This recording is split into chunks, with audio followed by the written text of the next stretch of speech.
All right, guys, our next section, 7.3, deals with one final type of identities that we're going to learn, and that's a double angle formula. So if we can, or if we're given a trig function, sine or cosine, of 2 times some angle, sine of 2 theta, or in this case 2 alpha, cosine 2 alpha, cosine 2 alpha, cosine 2 alpha, all right, we can go from an expression with a 2 times an angle to an expression of just that angle. Okay, that's going to be important for us in many different types of problems that you guys are going to see here. That's going to be very useful. The reason we have 3 cosine double angle identities is because there are 3 distinct things that cosine of 2 times an angle is equal to. Why would we use this one versus this one versus this one? You're going to see over the course of when we get into solving or even just simplifying and verifying, there might be a reason, a specific reason why we might choose this one or this one or this one, based on the fact that we have cosine squared and sine here. We have just a cosine here. We have just a sine here. That might be important. Okay? So very similar to our Pythagorean identities or sum and difference identities, if you're given something that looks like this, we can turn it into what's on the right side of the equal sign or vice versa, like always. Okay? I want to show you a problem where using a double angle identity might be important to verify an identity. Okay? Things that you can notice where obviously we have a 2 theta here, so we could use a double angle identity. Let's talk about why we would want to. Well, here we have just thetas. Okay? So I know if I use the double angle identity for sine, we're going to come up with sine theta, cosine theta. That sounds a lot better than trying to deal with 2 different angles, 2 thetas and thetas over here. So let's use our double angle identity for sine of 2 theta. And we're going to turn this into 2 sine theta cosine theta. Okay? At this point, maybe it might be useful for us to take a look at the right side. Why might we want it to do that? Well, we know that we can write our tangents in terms of sine and cosine. Okay, we also know that 1 plus tangent squared is a Pythagorean identity.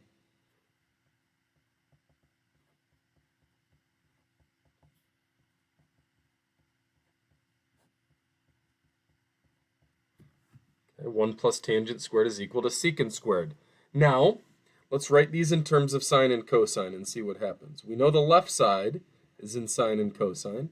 Let's turn the right side into sine and cosine. We know that when we divide by a fraction, we multiply by its reciprocal. So let's turn this into a multiplication of cosine squared theta over 1 instead. And let's cancel one of the cosine squareds on top, this cosine squared on bottom. What remains, magically, as always, is 2 sine theta cosine theta, technically over 1, but we don't need that. We have just verified that identity. Okay? That's how using a double angle identity could help in the verification of a problem. Then we went through a couple other strategies too. We used a Pythagorean identity. We turned everything into sine and cosine and it ended up working out. We used basically 3 strategies there. A double angle, a Pythagorean, and then turning things into sines and cosines. We might also ask you to simplify just like normal with these identities, okay? So let's take a look here. On the top, this is actually one of our sum and difference identities. Okay, this would be a sine of 2 angles subtracted. That's the sine difference identity. Sine of an angle, cosine of an angle of a different one, minus cosine of that first angle, sine of that second angle. That is going to equal sine of 3 theta minus theta. Remember, when we're working on simplifying, we're working to try to condense things here. All right, we can actually subtract 3 theta minus theta, and now you might see why we put this problem in a double angle notes video. All of a sudden, it becomes sine of 2 theta. Well, I know cotangent has sines and cosines in it, so let's use our double angle identity. At the same time, let's turn our cotangent into cosine theta over sine theta. Again, when we divide by a fraction, the same as multiplying by the reciprocal. If we multiply by sine theta over cosine theta, we're going to cancel the cosines. What's left will be 2 sine squared theta. All of that work.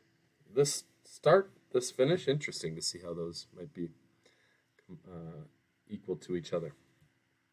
Just like our sum and difference identities, we used kind of the right side of the equal sign to work backwards to its difference. We can do the same thing with our double angles. This matches up with the right side of our sine double angle formula. What does the left side look like? It looks like sine of 2 theta. The 15 degrees are taking the place of the thetas here.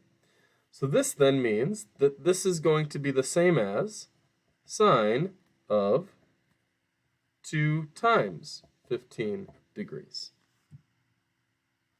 And we certainly don't want to leave it like that. We can multiply 2 and 15 together. We get sine of 30 degrees. We still don't want to leave it like that. If possible, simplifying to a exact value or number, if possible, is what we want to do here. We end up with 1/2. All right, let's turn the page here. Given that cosine of x equals negative 2/3 and x lies in quadrant 2, this is a very similar problem to when we have cosine of the sum and difference of a value that isn't on the unit circle. We don't know what angle x is, and that's okay. What we do know that x lies in the second quadrant, and that cosine of that is negative 2 over 3. We do a little Pythagorean theorem, we get root 5 for the opposite side. Now it asks us to find cosine of 2x and sine of 2x. Now we get to choose which of the 3 double angles for cosine we're going to use. Okay. As you can see, if you don't want to deal with a radical, I would suggest choosing the cosine double angle that has only cosine in it, because negative 2 over 3 will be cosine. That would be 2 cosine squared x minus 1. We know what cosine of x is. It's negative 2 over 3. We'll square that. We'll multiply it by 2. We'll subtract 1. Remember, when you square a fraction, you square the top and bottom. 8 over 9 minus 9 over 9 is negative 1 over 9.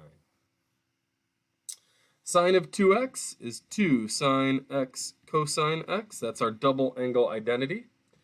And then we will be able to figure out what sine and cosine of x is. Sine is root 5 over 3. Cosine is negative 2 over 3. We multiply all that together, we get negative 4 root 5 over 9. And just like we've been asking you from time to time, we could also ask you what quadrant 2x lies in. Cosine negative, sine negative, that means the angle 2x must be in quadrant 3. All right. If you didn't believe me after all of these, that these double angle identities are, that's what we want here, we're going to verify that sine of 90 degrees equals 1. We know sine of 90 equals 1. All right. I'm going to prove to you that this double angle identity actually works by using something we know.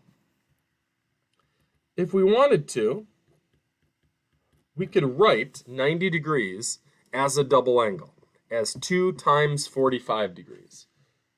These are the same. Okay. We also could, and I'll write it right below,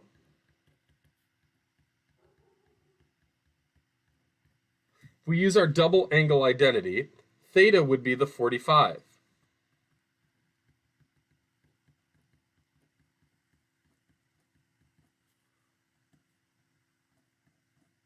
All right. We know sine of 45. We know cosine of 45.